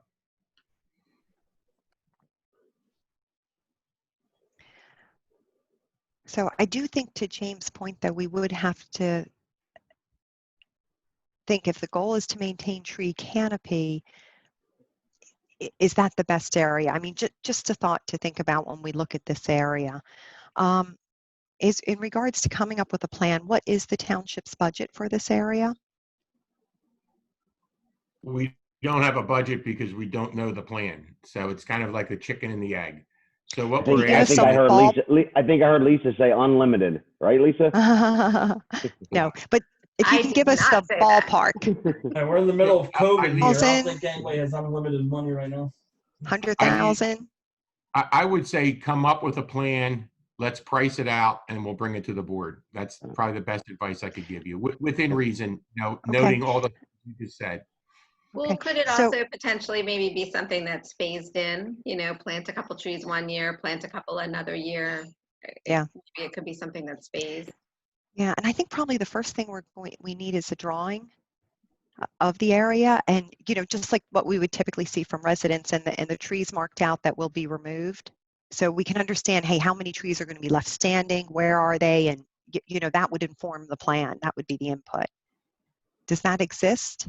So no, so here's the rub on that. So I can do a Google Earth view of anything, but the Google Earth view of that parcel is just going to be a bunch of green, and it's going to be very hard to discern trees. The only way I could do that is to get a physical survey of that parcel of land done, which I'm not saying we couldn't do, but it's going to cost $2,000 for the survey. Yeah. So my suggestion would be, I think we as a shade tree committee could come up with a plan once the trees are removed, and we can walk the site. Otherwise, I don't think we can do that, let's say by August, because we're missing the input. Correct. And tonight's meeting was just to bring it to your attention, Eileen, and keep you in the loop of the hazards that exist in that area. Hey, John, could I use the Urban Forest Metrics app to do that? It's just going to show green. When I was there, I pulled it up on the Urban Forest with the ArcGIS, and it didn't. It was just one big blob. Okay. One other suggestion, Eileen? Yeah, go ahead, James. I mean, they received bids for the removal, which all those trees need to come down because they're hazardous. This is just a suggestion to ask whoever's doing the work to clear a path in there while they're working. Might just add a little bit more onto the cost, but at least it would get it close to planting, because it is heavily vined up. There's a lot of vines in there, it looks like. So it might be. So James, I was thinking of a lot of forestry grade whips with tubes with netting over them to protect them from the invasives for the planting, for the mitigation. That way, you have a very sustainable tree. Doesn't require a lot of moisture. We plant them in the fall. We don't have to worry about the intrusion of vines and invasives because they are going to be protected in tubes. Okay. And within 10 years, when they've reached, the 3-inch mark, the tubes will fall off automatically. Right. And we'll have an established canopy, and there'll be, low maintenance instead of going back in with 2.5-inch caliper stuff that will require a lot of maintenance. Sounds like a good idea.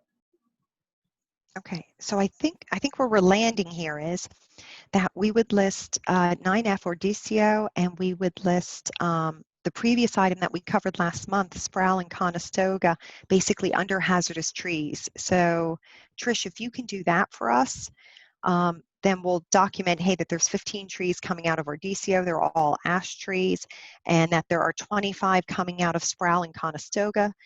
They too are all ash trees. And then from there, Matt will take the lead on working on a replanting plan for DCO, the park. With John, yep. And with John, yep. And then the replanting plan for Sproul and Conestoga will be TBD once those trees are removed and we can walk the site. Correct. Right. And we know Molly Gallagher is going to work on a communications plan to let the residents know proactively what's going on at these sites, and she's going to run that by us, the Shade Tree Committee, before releasing anything. Okay. Any other comments on these two items? Okay, so now we go to either the South Wayne Municipal Parking Lot or the fall tree planting. Any preference? Fall. Okay, fall it is. Done. We're going to the fall tree planting. Okay, so Ginny, do you want to kick it off? Well, I sent out after our last meeting sort of a timeline of dates when what we should try and hit. Last year, I think some of the feedback was we would like to try and plant earlier, if at all possible. We sort of got started late in the game on that. So I was aiming to be able to start planning like the end of that last week of September into the first week of October, which meant that we would start having to do our marketing, which would include 2 weeks of advertising in the local papers.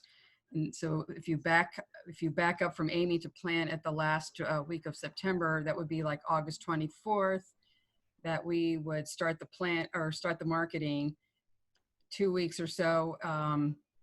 And at the same time, registration would be open. We close registration then September 11th. But I wanted to confirm with Steve that if we close September 11th and you knew how many registrants we had and which type, larger or ornamental trees. Ginny, I didn't hear the date. What did you say the date was? September what?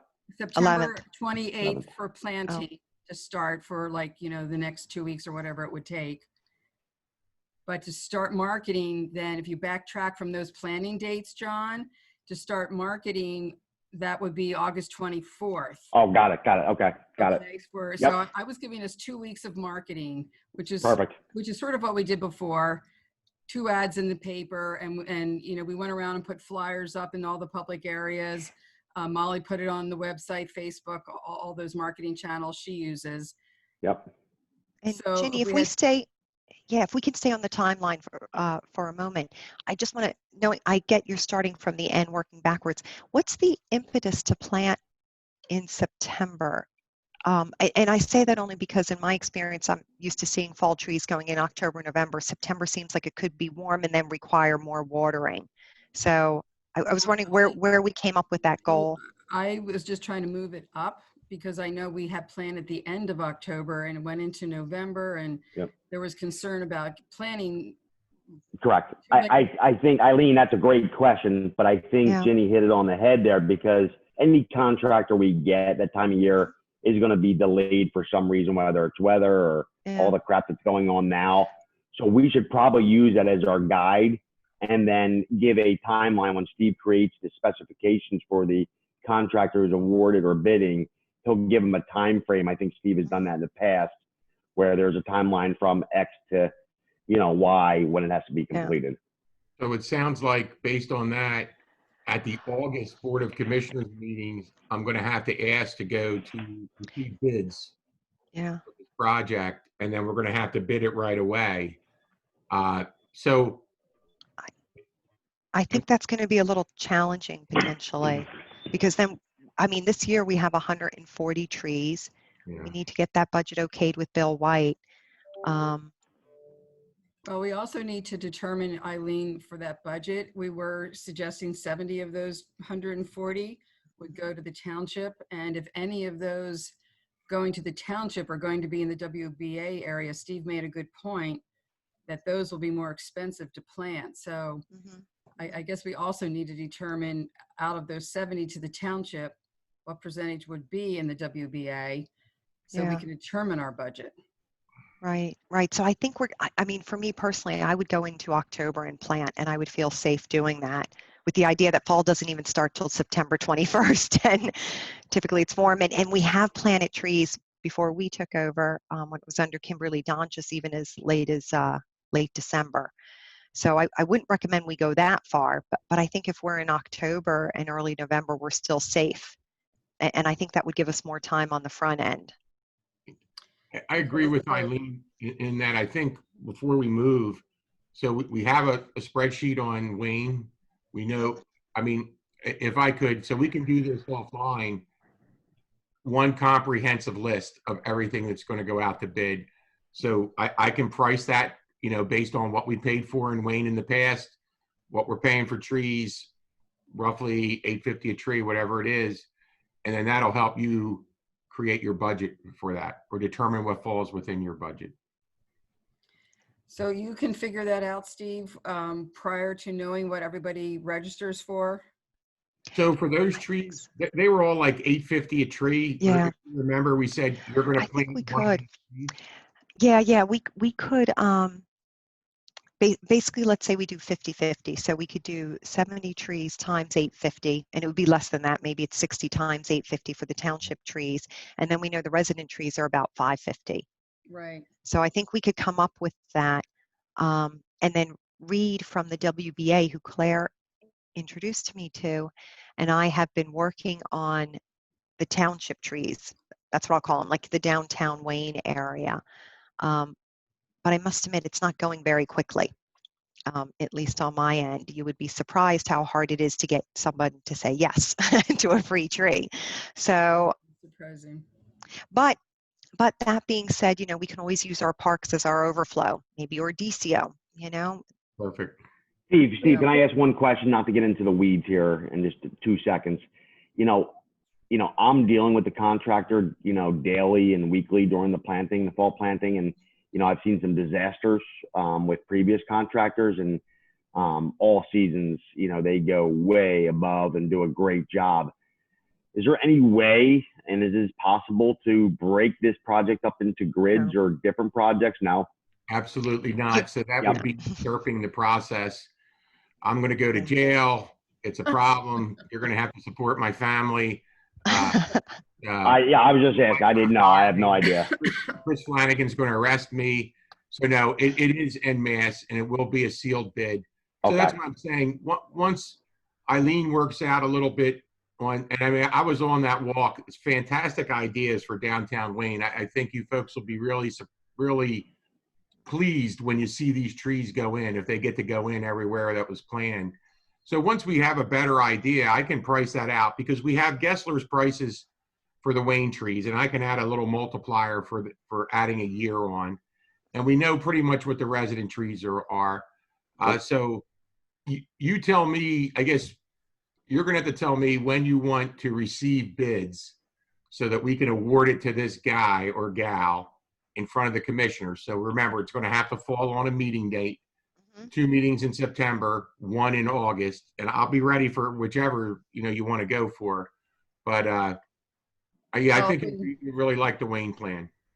Just a clarification for the budget for the Wayne trees is, Steve, correct me if I'm wrong, but we're only paying for the cost of the trees. So if there's cement work or some digging out, that's going to be on the township, correct? No, it's all part of the bid. So that's what we did with last year. I can't commit Steve McNellis's guys to that.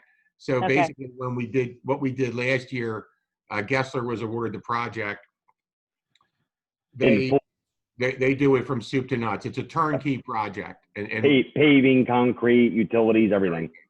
The only thing that was a little separate was, if you remember Bill White, those 2 strips along Dr. Ritz and your Weichert Realtors, that's going to be done by the township, you know, the removal of that asphalt and those stumps by the township. And then the tree planting, it gives you the blank slate for the tree planting.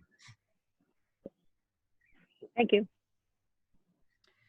So back to the timeline. So if Eileen, you want to move the planning back from the end of September, that week of the 28th of September, I mean, what does the group want to do? Move it back to like October 15th or like that third week of October? Because I need to work backwards so I know when the planning's going to be. So I know when to start marketing. So I know how much time I need to give Steve. Yeah, I think realistically, in my opinion, if we have all the trees planted by the first week in November, I think we're good. So we could target October 31st, let's say, and use the first week in November as our contingency, or the first 2 weeks in November as our contingency. But to John's point, whoever wins the bid may not be able to plant right away. So I do think we need to, accommodate some wiggle room. Yeah. Yeah, maybe till Thanksgiving is our contingency, but we target the end of October. So to John Hosbach, if we award on date X, what's the minimum time a guy or gal is going to be able to procure those trees and plant them? So, well, we did it every year. I can give you, it took from the time that it was awarded last year, it took a month and 1 week to complete the project. No, I'm talking about how quickly do they get the trees? Like, how quickly they get the trees? I mean, they procure the trees. Yeah, I would say within 2 weeks. That's okay. That's good. That way we need to know. That's good to know so that yep. From the date we award, conceivably 2 weeks later, they could be putting trees in the ground. That's correct. But it took a month. It took a month and a week last time just because of logistics and weather and movement of flags and all that good stuff. So we need to give that time frame. That's perfect when we go that September then. September 1st. September 1st, you mean October 1st, Jim? October 1st, excuse me. Yeah. Yeah. Okay. Because Ginny, that gives you more time on the front, gives all of us more time on the front end. Okay, so we're going to aim for October 1 to award. I don't think that's not the next meeting date for the commissioners. No, it isn't, but that gives, we would pick a September date before Right. the October 1st date in order to get approval from the commissioners. Well, So Steve, you and I, yeah, we'll talk offline. Yeah, we'll figure it out. What is the September date? Lisa, do you know offhand what the BOC date is for September? Hold on 1 second, I can look on my calendar. And I think, Steve, don't we have 2 meetings in August? I think only one. You got September 14th and September. It's the 14th and the 28th. Okay, so. It's Labor Day, which I think pushes us. I mean, I'm presuming they're going to say okay, so I would aim for the September 28th meeting. Yeah, either way, we have 2 shots, the 14th or the 28th. Correct. Okay, then we'll aim for the 14th to be ready. And so does that mean then that we should start our marketing, I guess, like right after Labor Day? Yeah, I would even start earlier. Well, then I'm sort of and maybe that. I'm sort of back to where I was.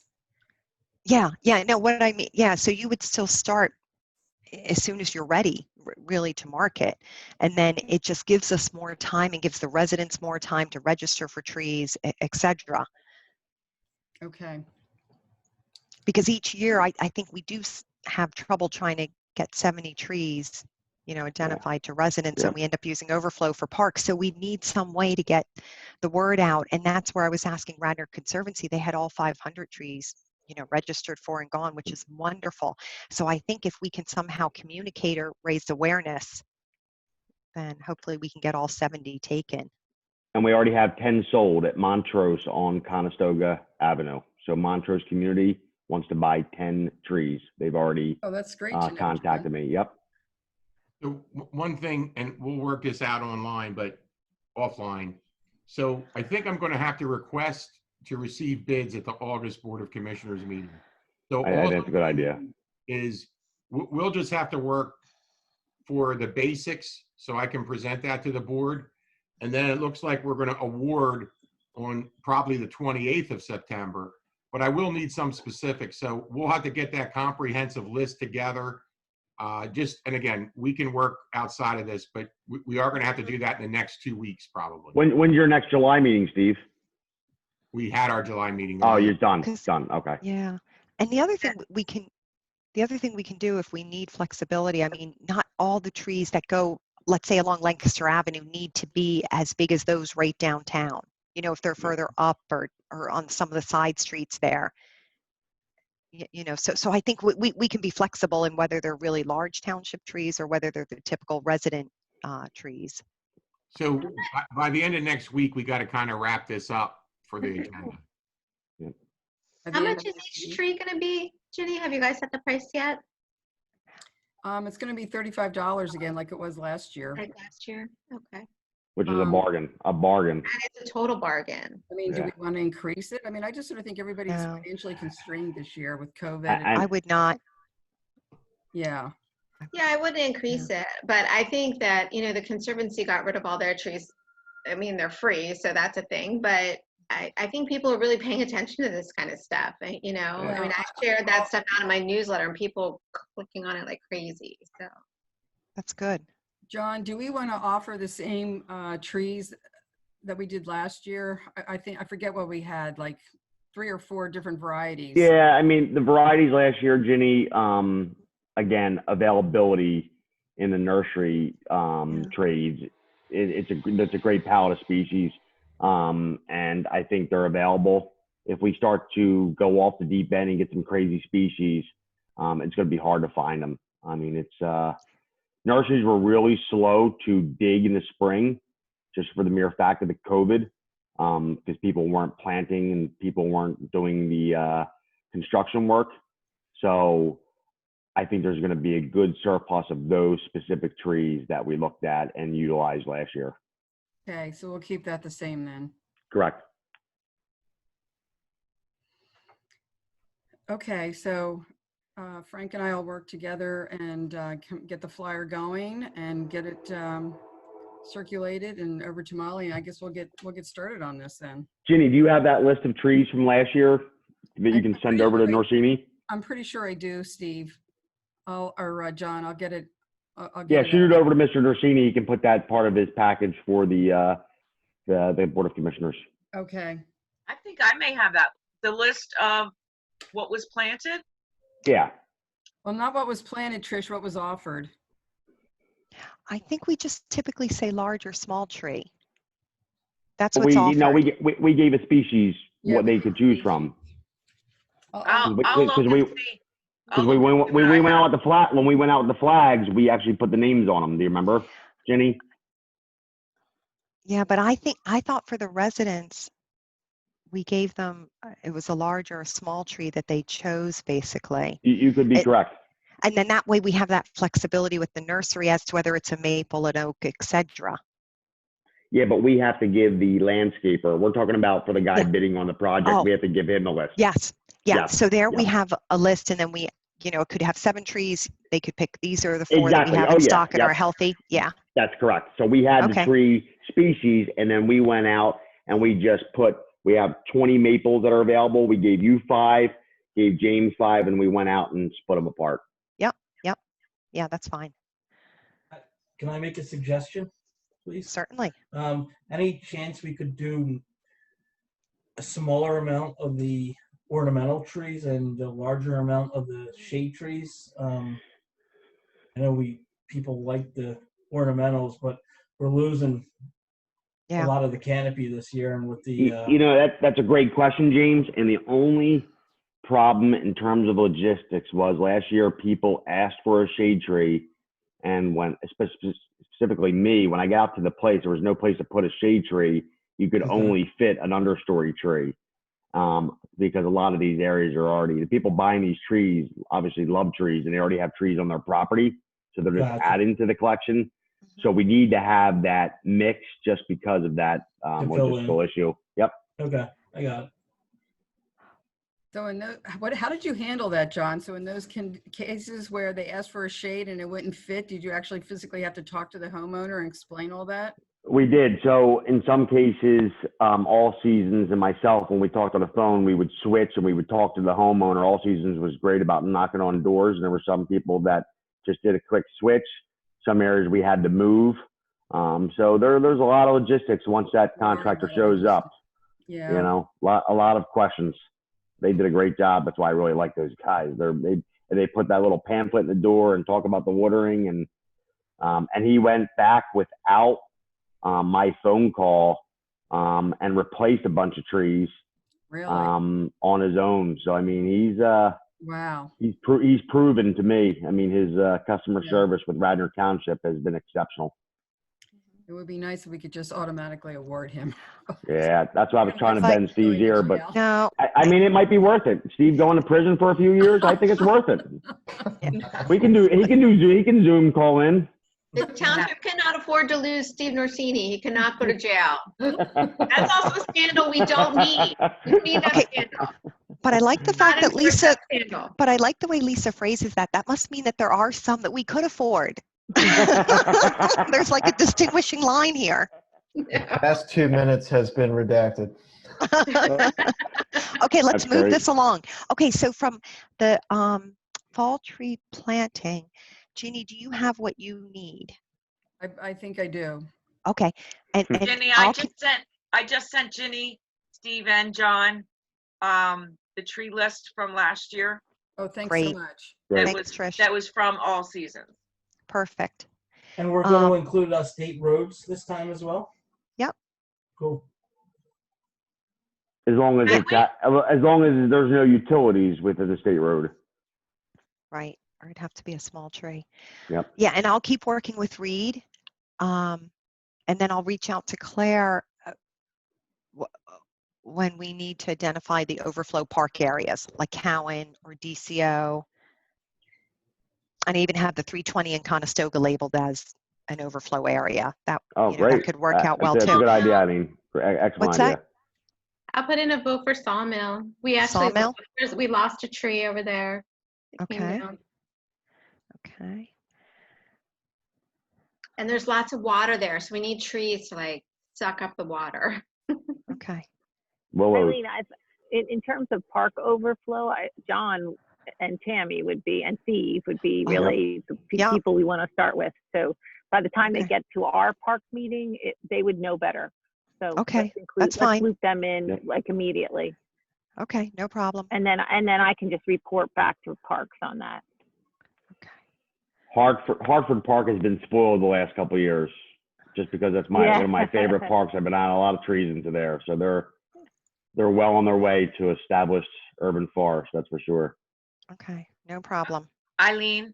Yes? Just to interrupt for just 1 second, I just wanted to let you know and have it on record that we have not received any emails for public comment. Okay, good. Thank you. Okay, so one quick thing, Eileen, if I could just jump in here. Certainly. We have been getting, today I think I told Trish I had 17 or 19 calls today alone. Most of the calls I'm getting are Sundays for residents that are just going ape over the spotted lanternfly. Wanting to know what the township is going to do. Are they going to be spraying? I have informed them that we are not spraying. We are not doing private property treatments. We are going to be looking into, and I'll be talking to Steve about this later on, about some culling of Ailanthus trees, which is a tree of heaven, and doing some target treatments to some post trees. But I want to propose giving a headline or a link that the homeowner can utilize to learn a little bit more about the different instars of the insect development, because now they are on their 4th instar and they're getting a little aggressive and they're everywhere and people are seeing them because they're turning the red color. And their next stage will be the adult, obviously, which is going to be the most critical point in their life and the most damaging. So a link to all residents that Trish and myself can forward and send out when we do get those requests. And I get a ton of them all day long. Okay. And they're upset, and they're very upset. Yeah. Okay. And most of my calls start with, "What is the township going to do about this problem?" So. Yeah. Trish, don't we have a link on the website already about the? So that's what I'm pulling up now. I believe we do, but I don't think it's up to date. Maybe, John, you were saying something earlier about So the USDA, Pennsylvania Department of Ag, Penn State, in conjunction with Cornell, is leading the studies. So obviously we can put refreshed links up because that's changing continuously. So every time there's a new link, I will transfer it over to Trish, and that can become available. John, I hate this advice where we're giving out, or somebody's giving out about putting sticky tape on these trees, because I hear so many people saying that birds are getting caught on it. They are, and the beneficial insects are getting caught. And the one thing that people don't understand is, right now, if you put the tape on, within 24 hours, that tape is totally engulfed in spotted lanternflies, and then it serves no purpose. So the sticky tapes, I mean, it's a minute reduction. The ultimate goal is to do a systemic bark treatment to the host trees and to maples and other species where they congregate, and to kill off the adults before they lay their eggs. That is the key. You know, treating the fourth instar, you know, they're very fast. As soon as they feel any movement or any vibration from a sprayer or a hand going near them, they jump. Very hard to manage. It's a very complex situation. The good news is, though, in terms of hardwoods, we're not seeing any critical damage to the plants. They're really damaging grapes, hops, some of the plants in the Prunus and Rosaceae family, but you're not seeing a lot of damage to the hardwood trees. Okay, so the recommend. John, would you be willing to do like, you know, just like you could do like a little Zoom thing, and we could do like a little presentation and absolutely send it out. People could tune in on the, you know, on YouTube. They could be on, I don't know. Do you guys think absolutely, that's a great idea. Yes. Absolutely. The Shade Tree Commission could sponsor it. I know Representative Jen O'Mara was doing one actually tonight with the Penn State Extension, and I shared that out to my constituents, and a lot of people went to go sign up for it, but the extension asked for a whole crazy amount of information from people, and some people were a little put off by it. But I can see, you know, from my newsletter, the analytics on what people are clicking, and a lot of people are clicking on it and very interested. Sure. So, like, what if we just put John up and and some of the things that the Penn State, you got to remember, Penn State, they don't give all the information, you know, because they don't want to be liable for anything. So we can, you know, give some tricks and tips out to people, and also we can dive into being cautious when hiring a contractor, you know, what they're trying to upsell you on. You know, I've heard stories of guys treating trees that don't even host the spotted lanternfly. People trying to do fogging of the spotted lanternfly nymph stages.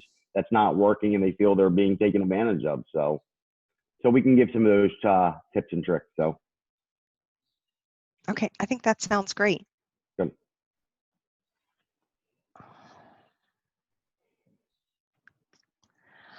Okay, so I realize it's almost 8:30. My proposal would be that we table the other items, like I'm under number 7, goals, which would be like the proactive resident communication that Seth and Ginny have been working on, that Claire and I, you know, have met, the 4 of us have met and talked about that, the contractor communication, that we table that till the next time, along with the South Wayne municipal parking lot. Right. So what do folks think? Is there anything urgent somebody wanted to still cover? South Wayne can wait till August. We're still battling with PICO. Okay, we could probably talk about that at our ad hoc July meeting, Steve. I forget what the date of that is. July 29th. And I wanted to make sure everybody was still good before I proposed it. Well, no, I mean, I did send out an email, you know, saying, you know, the 29th seemed like it was good for everybody. I will be out of town for that meeting, but South Wayne can wait until August. That's not a problem. Okay. And then the next question is, do you want it as a Zoom call? My vote would be yes. Same here. That we stays, that we can also cover the July 29th. I have it under new business, Shade Tree Committee operations during these COVID times. So we can cover that July 29th too. So that, Trish, you don't have to go meeting by meeting. Okay. Okay.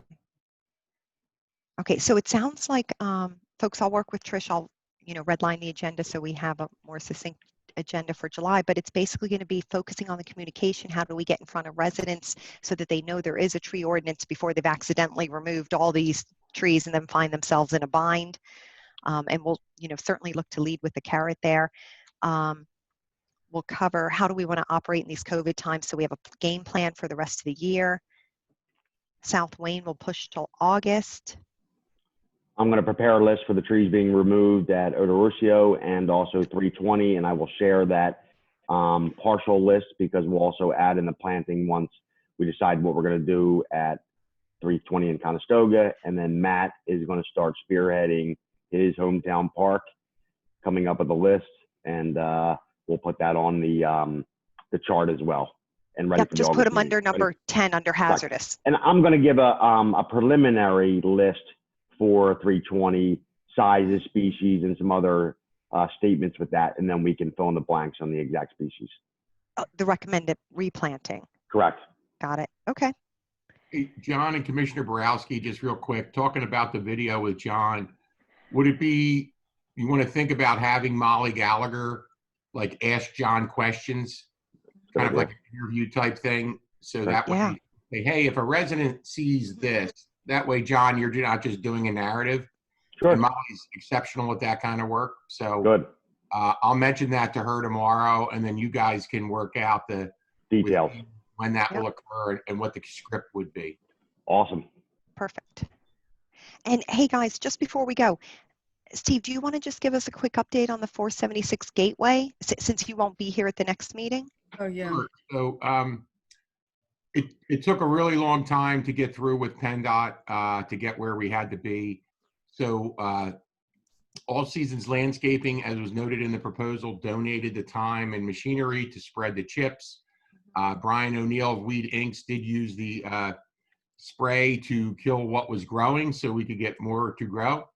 I do believe, I'm playing phone tag with Brian, I do believe they did some seeding, but in reality, I don't think we're going to get any kind of germination until later on. I know we get these rains, but we've been in quite the heat wave. So one way or the other, I will send an email to the Shade Tree Committee with an update on that you'll have for the next meeting. Okay, that's great.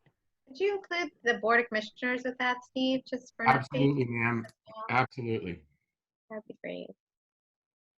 It was actually starting to grow in pretty well and cover up with some good foliage.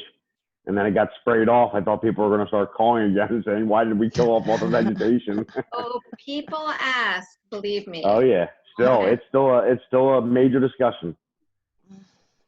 And I still just blame the engineer. I don't make things grow. I can't make seed grow, John. Okay. Anything else before we close this happy meeting? Lisa. Well, I was just going to say the spotted lanternfly thing that John does. Like if there's someone from Shade Tree that also wants to participate or something, like, yeah, I really like. You guys are such a resource, and you're so passionate about this. If there was somebody, I think I'm gonna pull James's ear. James is going to come on with me, right, James? Yeah, James, or yeah. I mean, it would be. I can't hear you guys. Yes, you can, James. Okay, we noted that in the minutes. I would love to, but with the newborn here and three others, it's kind of tough. Excuses. It's just a Zoom. You don't have to even leave. You could have the baby. It'd be so cute. Well, we'll see. Okay, fair enough. Okay, I'm not as good anything looking else? as John either, so. Lisa, I do like that idea, and I think that would be a good plug and good timing for to market the fall tree planting and even the ordinance. Seth, great idea. If no one wants to volunteer, I'd be more than happy to hop on the phone with John. That's a great idea. Thanks, Seth. Great idea. No problem. Good job, Seth. Thank you. Yeah, let's use it to raise awareness of the. Definitely. There you go, Definitely. James. There could be like a commercial break.